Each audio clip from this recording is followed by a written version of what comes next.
Do you believe that it's possible to bring something from the world of the formless, from the world of a dream, into the world of the physical? Most of us were raised to become ordinary. Extraordinary is something very, very different.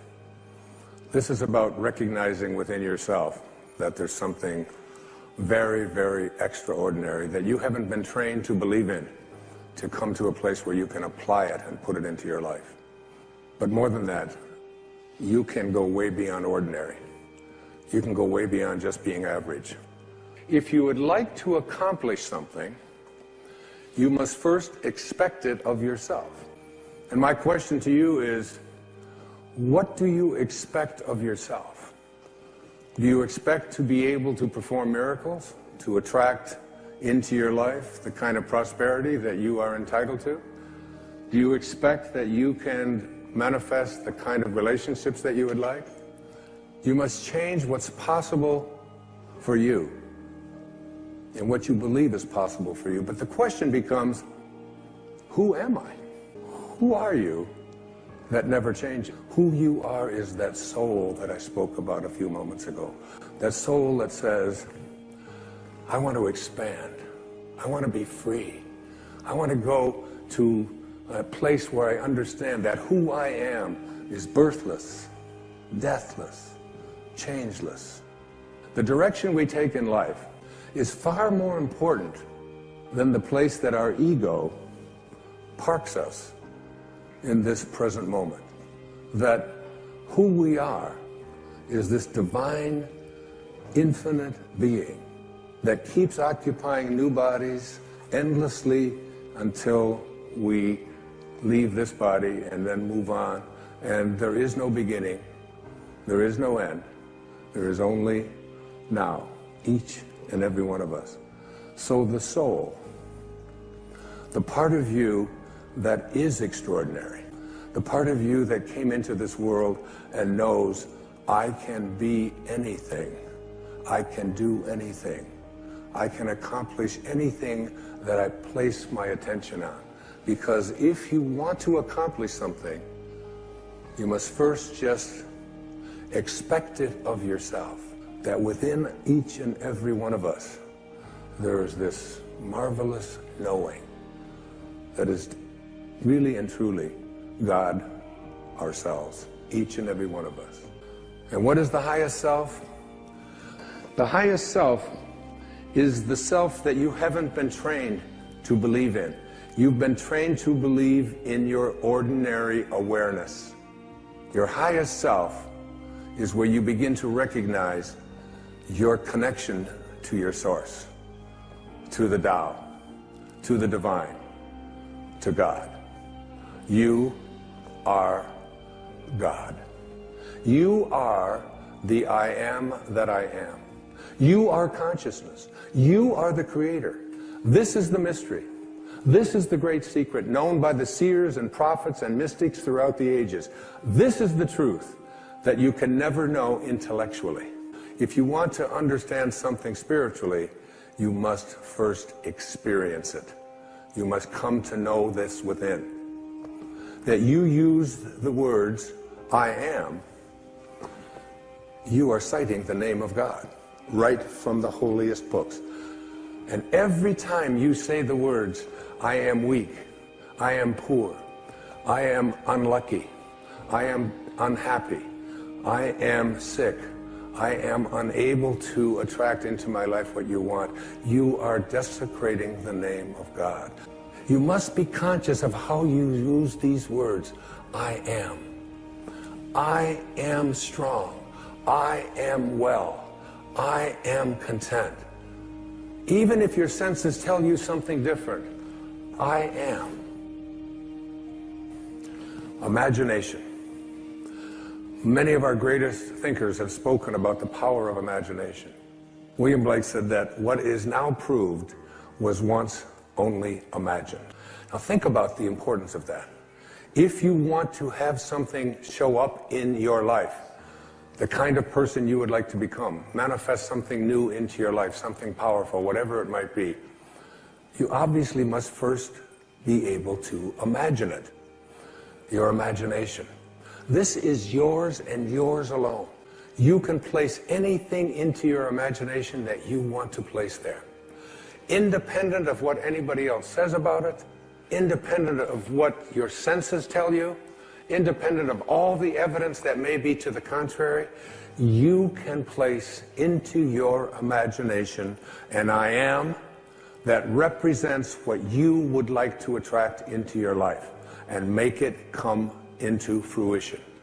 You never want to place into your imagination any thought that you would not want to materialize.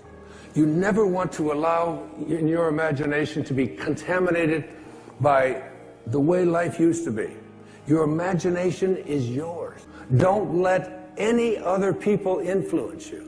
Never allow people's ideas about what is possible or impossible for you to occupy your imagination. You have to be able to call the things which you have not seen yet materialize and manifest into your physical world. You have to be able to say to yourself, I call those things that I would like to become as if they already do. And you place into your imagination fearlessly the I ams which you would like to create for yourself. Disregard appearances, conditions. In fact, disregard all evidence of your senses, that is what your eyes and ears tell you, that deny the fulfillment of your desire, whatever it is you want to attract into your life. Disregard appearances, conditions, in fact, all evidence of your senses that deny the fulfillment of your desire. Rest in the assumption that you already are what you want to be. For in that determined assumption, you and your infinite being, your extraordinary self, which is what this program is about, are merged in creative unity, and with your infinite being, God, all things are possible. God never fails, and you are a piece of that which never fails. We have used our imagination. We have placed something into our imagination as an I am, which is the name of God. I am strong, I am healthy, I am kind, I am prosperous, I am getting the job that I'm applying for, I am whatever it might be, I am. And then you have practiced calling it as if that which does not exist, as though it did. And then you move now from the world of the intellect, because understanding something intellectually is very different than understanding something spiritually. To understand something spiritually, you must experience it. And in order to experience it, you have to experience it in your imagination as an I am, but you must be able to feel it. Our feelings are the things that take place in our body. Make your future dream a present fact by assuming the feeling of the wish fulfilled.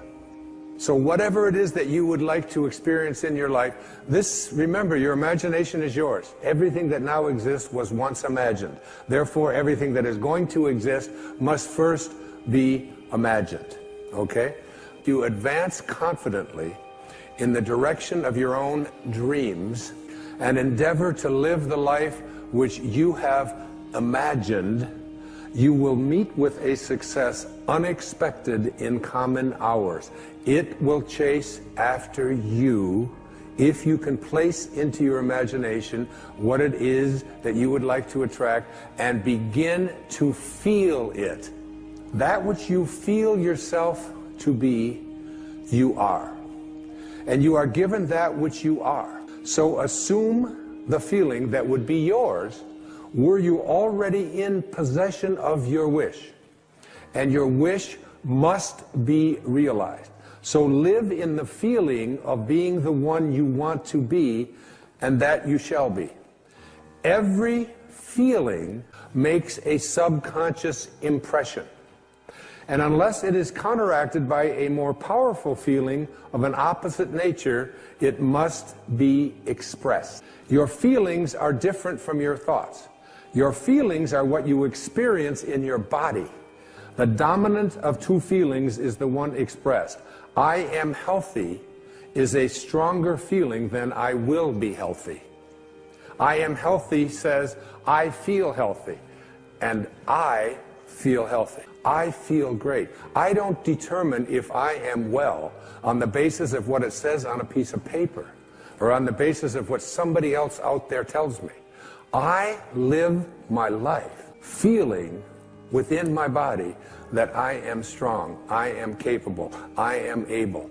And that is not just something that I say. It's not just an affirmation. An affirmation is an intellectual exercise. This is a spiritual knowing within that I am well.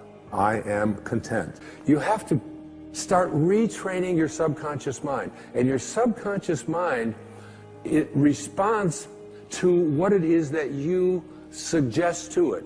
Now, the intriguing thing about your subconscious mind, your habitual mind, is that it can't make a distinction between what it is that you are feeling as a result of what you have placed into your imagination and assumed the feeling of it, and what you are experiencing every day in your life.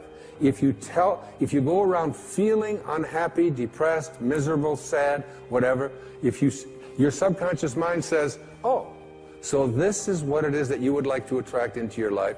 And the universal subconscious mind, to which we are all connected, that we call the creative source of the universe, the divine mind, God, the Tao, whatever you might want it to be, it will begin to offer you experiences that match up to what it is that you are feeling. So your body responds to what it is you place into your subconscious mind. You have to retrain it. So most people use the last 5 minutes of their day as they're about to enter into sleep to review all of the things that they don't like, and all of the things that didn't work, and all of the people that hurt their feelings, and all of the stuff that is going on in their life that they wish weren't happening. This is their worry time. This is the time when you fill your mind with all of this stuff, and then you go off into sleep, and he opens your ears and seals your instructions while you are slumbering. That's right out of the book of Job. And so the last 5 minutes of your day, as you're about to marinate for 8 hours in your subconscious mind with your unconscious state, you want to go into that state. Even if your senses tell you, oh, you're just fooling yourself and so on. You don't want to use your senses and the internet and other people's opinions, what you see, what you hear. You want to let go of all of that and recognize that anything that you want to attract or create for yourself in your life begins with what you have placed in your imagination and have assumed the feeling of that wish fulfilled, and now you're going to practice it. What if I do everything that you say and it doesn't work? The student should constantly remind yourself, if it doesn't feel natural, it isn't going to work. As long as you are having any thoughts of condemnation, criticism, or judgment towards any of God's children, you are throttling the great I am presence within you that is God. You can't have any thoughts towards any of God's children that involve criticism, judgment, or condemnation. We are all just doing what we know how to do, and we can't ask any more of anyone. If you would like to accomplish something, you must first expect it from yourself. Every one of you. You are a spark that can grow until you recognize that you truly are divine beings. Because in every moment of your life and every moment of your lives, you have this choice. You can either be a host to God or a hostage to your ego. It's your call. God bless you, and God bless you. Thank you.